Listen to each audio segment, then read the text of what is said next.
Hi guys, ఈ యూనివర్స్లో మనం చూసే వస్తువులను, గ్రహాలను, నక్షత్రాలను, గ్యాలక్సీలను ఇంకా మన కంటితో చూసే దేన్నైనా విజిబుల్ మ్యాటర్ అని అనవచ్చు. అయితే ఈ మొత్తం విశ్వంలో విజిబుల్ మ్యాటర్ కేవలం 5% మాత్రమే. మిగతా 95%లో 27% డార్క్ మ్యాటర్ అయితే 68% డార్క్ ఎనర్జీ. అసలు ఈ డార్క్ మ్యాటర్, డార్క్ ఎనర్జీ అంటే ఏంటి? వీటి ఉనికిని శాస్త్రవేత్తలు ఎలా తెలుసుకున్నారు? ఇవన్నీ ఈ వీడియోలో తెలుసుకుందాం.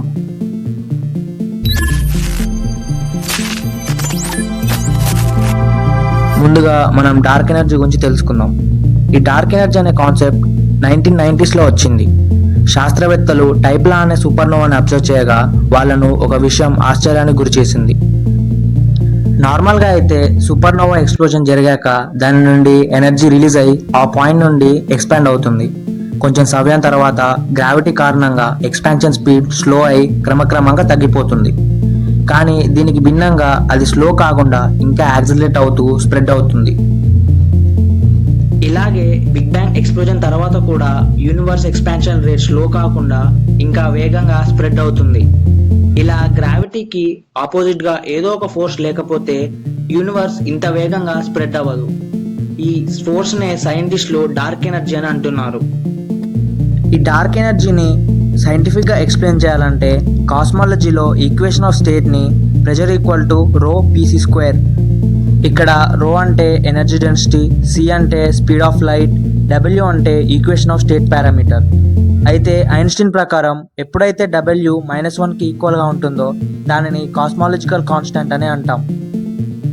ఈ కాస్మాలజికల్ కాన్స్టాంట్ వల్ల ప్రెషర్ ఎప్పుడు నెగిటివ్ వస్తుంది. దీని అర్థం ఈ యూనివర్స్ యాక్సిలరేట్ అవుతుందని. దీని ప్రకారం ఈ నెగిటివ్ ప్రెషర్నే మనం డార్క్ ఎనర్జీ అని అనవచ్చు. ఇక ఈ యూనివర్స్లో డార్క్ మ్యాటర్ 27% వరకు ఎగ్జిస్ట్ అయి ఉంటుంది. ఇది కూడా యూనివర్స్ మొత్తం స్ప్రెడ్ అయి ఉంది. అయితే దీనిని మనం చూడలేం, సెన్స్ చేయలేం. అలాంటప్పుడు దీనిని ఎలా కనుక్కున్నాం? 1930లో ఫిజ్ జ్విక్వి అనే ఆస్ట్రానమర్ గ్యాలక్సీ క్లస్టర్ని అబ్జర్వ్ చేయగా గ్యాలక్సీలన్నీ చాలా స్పీడ్గా రొటేట్ అవుతున్నాయని గమనించాడు.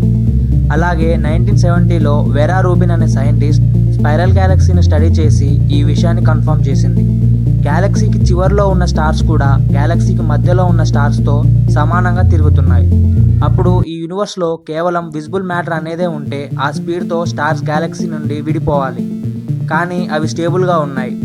దీని అర్థం ఇంకో ఇన్విజిబుల్ మాస్ అనేది వీటిని హోల్డ్ చేస్తుందని. దానినే మనం డార్క్ మ్యాటర్ అంటున్నాం. ఈ డార్క్ మ్యాటర్ అనేది దేంతో ఇంటరాక్ట్ కావట్లే, కానీ ఇది లైట్ని బెండ్ చేయగలదు. అయితే ఈ డార్క్ మ్యాటర్ అనేది గ్రావిటీతో ఇంటరాక్ట్ అవుతుంది అనవచ్చు. ఈ విషయాన్ని మనం హబుల్ టెలిస్కోప్లో 2 గ్యాలక్సీలు కొలైడ్ అవుతున్నప్పుడు ఎలాంటి విజిబుల్ మ్యాటర్ లేని ప్లేస్లో కూడా లైట్ బెండ్ అవుతున్నట్లు కనిపించింది.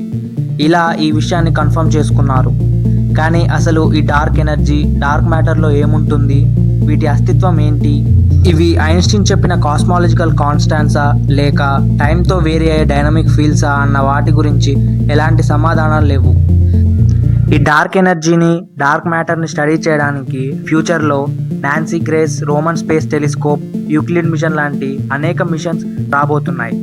కానీ ఒక విషయం మాత్రం స్పష్టంగా అర్థమవుతుంది. ఈ అనంత విశ్వాన్ని ఒక అదృశ్య శక్తి కంట్రోల్ చేస్తుందనడంలో సందేహం లేదు. ఈ డార్క్ ఎనర్జీ, డార్క్ మ్యాటర్ అనేది మనం ఇంకా పూర్తిగా అర్థం చేసుకోలేని బిగ్గెస్ట్ కాస్మిక్ మిస్టరీ. కానీ దీని గురించి మనకు అర్థమవుతే ఈ యూనివర్స్ స్ట్రక్చర్ని ఊహించగలం. ఈ వీడియో మీకు నచ్చినట్లయితే లైక్ చేయండి. ఇలాంటి వీడియోస్ కోసం ఛానల్ని సబ్స్క్రైబ్ చేసుకోండి.